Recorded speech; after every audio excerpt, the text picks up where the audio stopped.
verb to have ตรงที่ใส่ตรงที่กลุ่มนี้ verb to have จีจังนะ have has had had having จีแต่ฮี infinitive verb 1 have has past verb 2 had past participle verb 3 had present participle verb 4 verb ing I get gerund having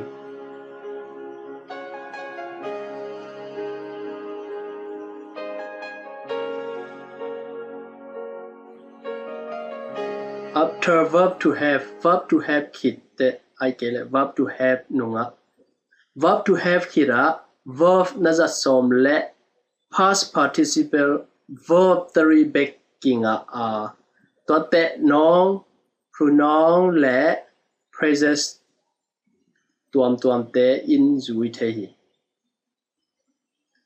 verb to have เป็น don't นากิจิ question เตะและ helping verb auxiliary in zong กิจังเทหี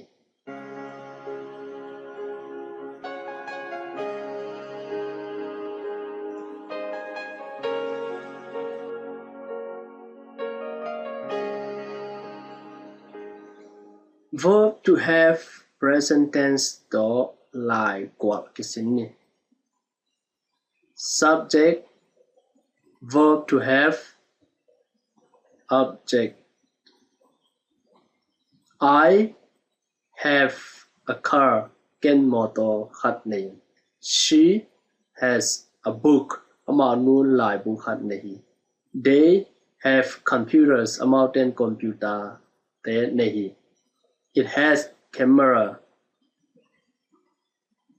he in cameraman เนฮี you have money นังซุมนันเนฮี ฮิตงะ it อีจีเป็นฟงของฮิตเฮ the phone has camera จีดานีฟงตางะกิจัง it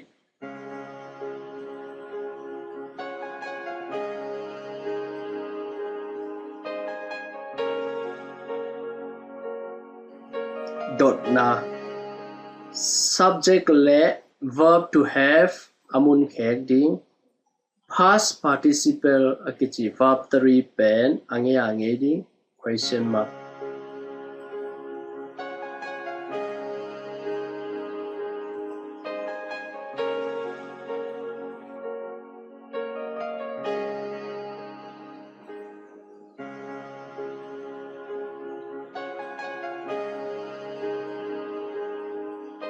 verb to have subject past participle verb 3 question mark have you finished นังนมันนายม don't กีนะ answer subject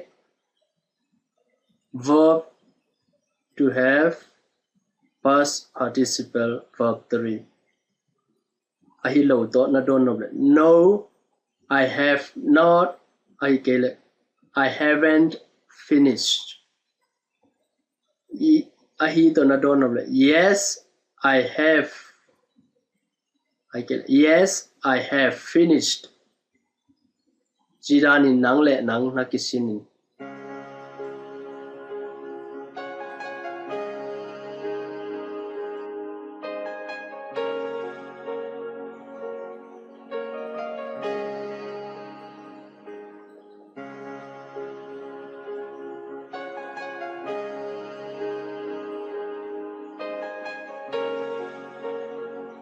verb to have subject past participle verb 3 have you finished has she cooked aman ahwanayam have they watched amaldain nayam has it rung has the phone rung phone again yam has he read ma pain asim nayam.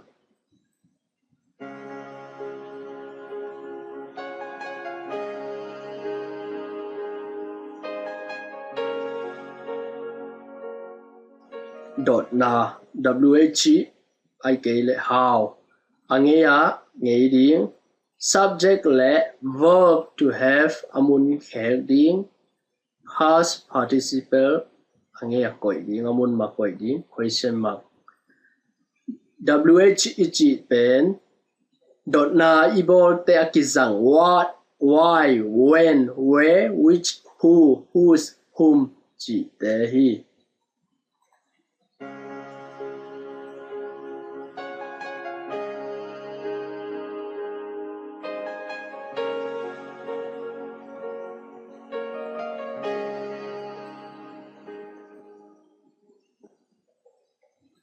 WH or how, verb to have, subject, past participle, verb 3. What have you done? Nang bằng xem khi nayam. Don kiến na answer.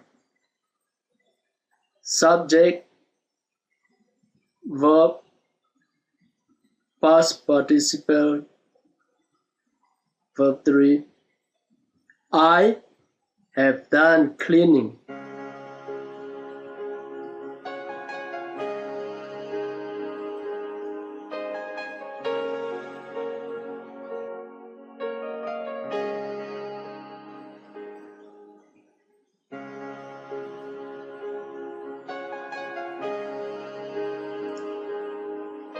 WH or how. Verb to have, subject, past participle, e.g. verb 3. Where have I been? Cái có tiếng tung cái ya le, có ya cái le. What have you eaten? Nang bằng nekin nayam. Why have they said? Bahang namau tein gen hiam.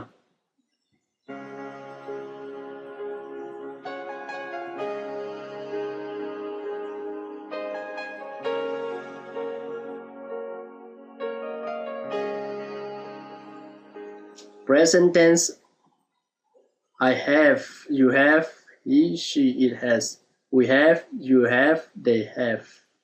Past tense, I had, you had, he, she, it had, we had, you had, they had. Perfect form, past participle, I have had. Jidanin, nagwal totoy. Progressive form, present participle, I am having. Naud kat to na zom toin. Hun na nga simin nang le nang nakisin sinin.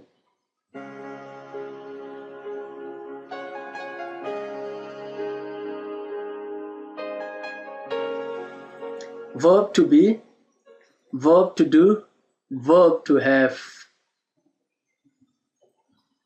Ichi te pen auxiliary helping verb zong kichi. Atomin HV helping verb in hanciam te in.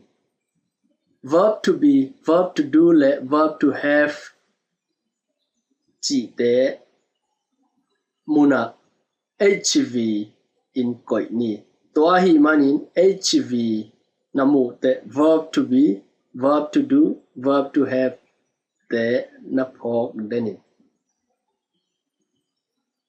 Thei ding hi kei la hir na to na sin le beki la hir dan kibang lo a hi chiangin tua in tua chi na chi keun kei hong hir dan hi dan hi.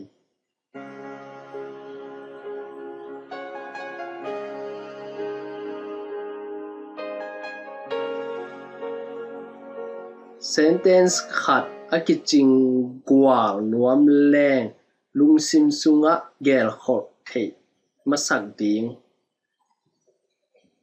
masai na subject tote helping verb hv verb object place time reason hi atunga tenga kimina ton tungina pa lo phamok chi bang zong hi lo hi hidanin sentence khat ki gwal chi kongla nop na hilari.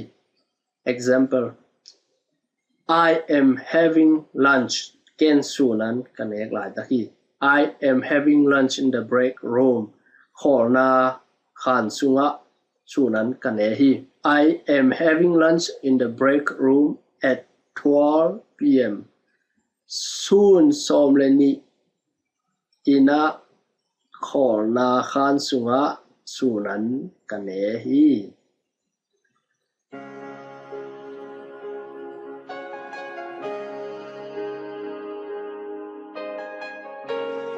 Dot na WH or how pen ange ding subject le HV helping verb amun khek ding verb ange ya koi ding amun ma koi ding OPMTR li chi te jong ange ya koi ding question mark.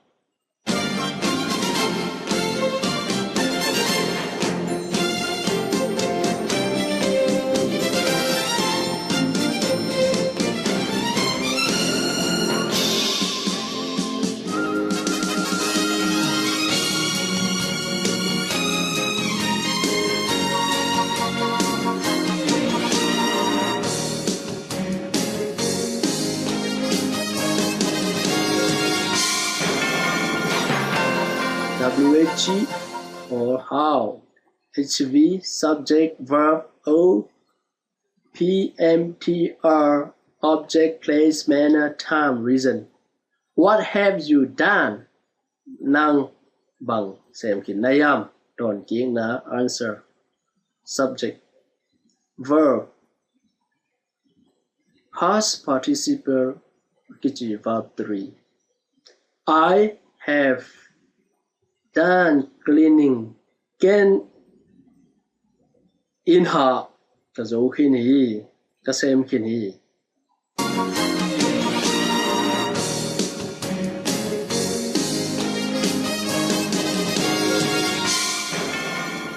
Auxiliary verb helping verb WH or how chỉ tế to simple tense a hi zong in dot na te a hi zong in don na te a hi zong in hun na nga te nang le nang na kisinin lung dam hi